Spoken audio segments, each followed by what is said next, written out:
Welcome to Ask Dr. Karen. This is part 2 of the loss of identity question.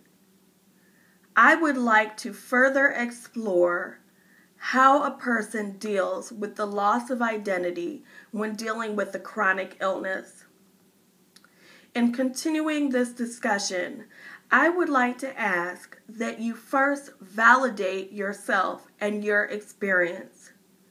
Remember, this is a very difficult process for both you and the support persons who are giving you support and care during the process of the chronic illness.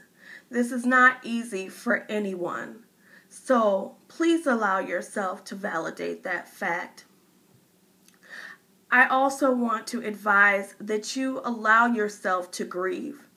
Remember the 5 stages of loss: denial and isolation, anger, bargaining, depression, and acceptance. These are all very valid parts of loss when dealing with a chronic illness.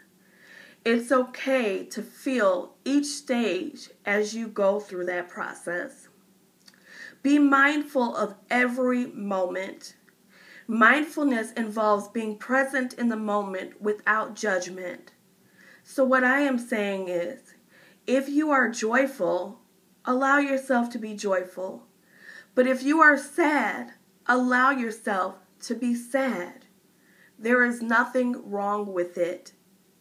If there are people who cannot handle the wide range of emotions that you may experience from this sense of loss, then turn to people who will support you. It is important to self-validate during this time and to remain mindful. Being sad is not a bad thing. So when you're sad, be sad without judgment.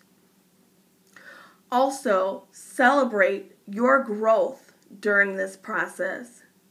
You are evolving.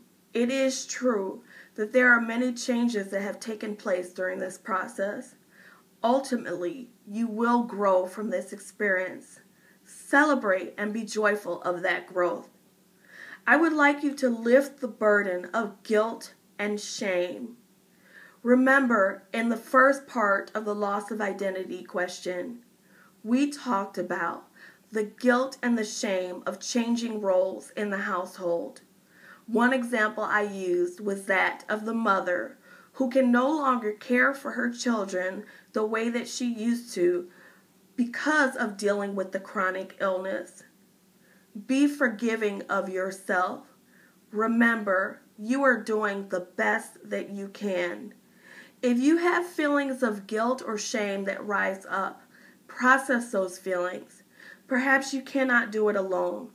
So process it either with a professional or someone who can provide you with support at that time. Finally, stay empowered. You are an empowered person. Recognize your strengths. Recognize your resilience. Thank you for joining me. This is Ask Dr. Karen.